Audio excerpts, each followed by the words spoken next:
Story time with Fergie and friends. Hi, Alanna. Woo! Fergie and friends, thank you so much for doing this reading. It really just means the world to me. Hello, my name's Alanna and I'm in my very own cocoon, ready to change. And I'm going to be reading my story today, Brother Butterfly.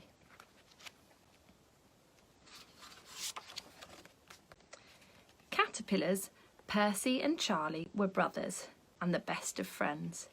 Wherever one crawled, the other crawled too. Although Percy was the oldest, they were identical in size. The only way to tell them apart was a little birthmark near Charlie's left eye. The brothers each had 16 wriggly legs attached to bright green hairy bodies. They lived a simple but happy life in a magnificent oak tree in the park. Every inch of the enormous tree was home to a woodland creature or insect, a habitat hotel with a different species on each floor. Percy and Charlie lived on the third highest branch. The ladybirds, who lived on the next branch up, were fantastic foragers. Using berries to disguise themselves as ladybirds, the brothers would sometimes sneak up to steal a tasty treat or two.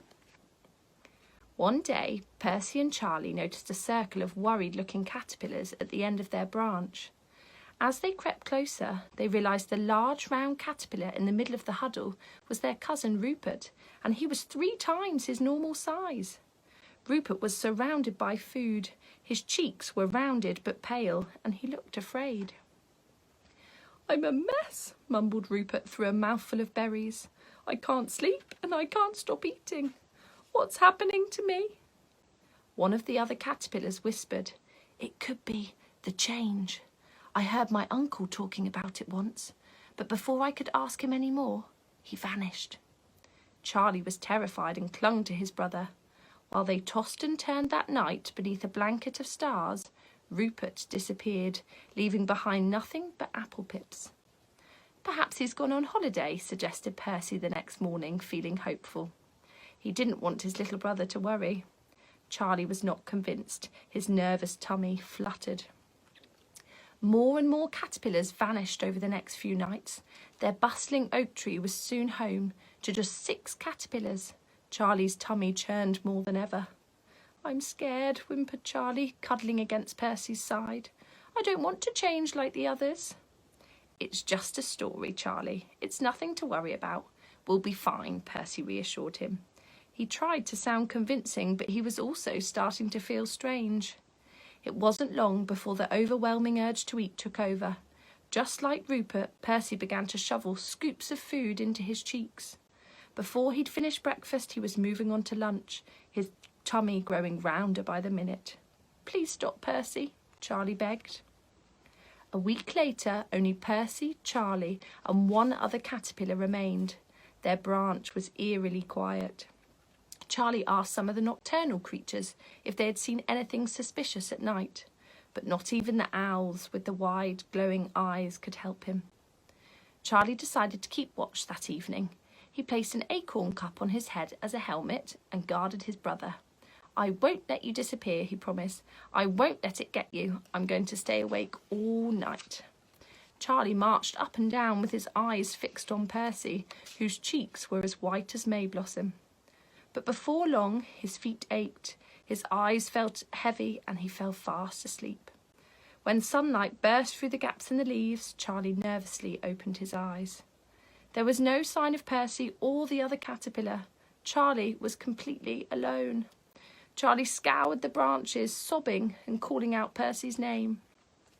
An army of ants heard Charlie shout and kindly agreed to help him. They could crawl much faster than Charlie and scurried all over the tree. The search party reported back with news. They'd found a mound of half-eaten blackberries at the base of the tree. The ants clung to each other to form a caterpillar raft and carried Charlie all the way down. Blobs of blackberry juice decorated the grass and glistened in the sun. Grateful, Charlie thanked the ants and set off on his quest to find his missing brother. He walked for hours, following the trail of berries, footprints and apple chunks, praying they would lead him to Percy. His poor little feet throbbed. Charlie tried to keep going, but it started to shower. Heavy drips washed away the clues and his chances of finding Percy. His tears pitter-pattered like the rain. Charlie curled up like a woodlouse, rested his back against a tree trunk and tightly closed his eyes. Charlie wandered among fallen oak leaves for nearly 2 weeks searching for Percy. At night, afraid to be alone in the dark, he perched on the closest branch to a nearby street lamp. Charlie was starting to lose all hope when he spotted a silky shape hanging above. "Hello?" Charlie called out. The silky shape shivered and swayed. Charlie guessed that whatever or whoever was inside must be trapped. "I'll get help!" When Charlie returned with a friendly ladybird in tow, the silky shape was shaking even harder than before. Charlie and the ladybird watched in amazement as a beautiful creature emerged from within and unfolded its colourful wings. "Hello, Charlie," said the creature, fluttering its wings and smiling. It sounded just like Rupert. "Rupert, is that you?" gasped Charlie, looking confused. "Do you still not know?" Rupert asked. It started to rain. Rupert sheltered his cousin and explained all about the changes he'd experienced. "Did the change hurt?" Charlie asked, admiring Rupert's beautiful colours. "I didn't feel a thing." Charlie asked question after question, his eyes wide with wonder. He was no longer scared and wanted to know all about the change. Suddenly, they were interrupted by a second butterfly with the brightest colours and the most magnificent patterns. "Percy!" cried Charlie, waving his little legs. "You're a butterfly too!" "I'm sorry I left you," whispered Percy, kissing his brother on the head. "It turns out I was ready to change." "When will I be ready?" asked Charlie, eager to join them now he knew what was going to happen. "Any day now, Charlie," said Percy, "and I'll be here beside you when you do." Percy was right. Charlie ate and ate until he instinctively built a silky cocoon around his body. When he emerged 12 days later, the brothers were almost identical again in striking red and blue. "There was nothing to be scared of after all," cried Charlie. The end. I really hope you enjoyed listening to my story, Brother Butterfly. I better go. It's time for me to change. With Fergie and friends, with Fergie and friends.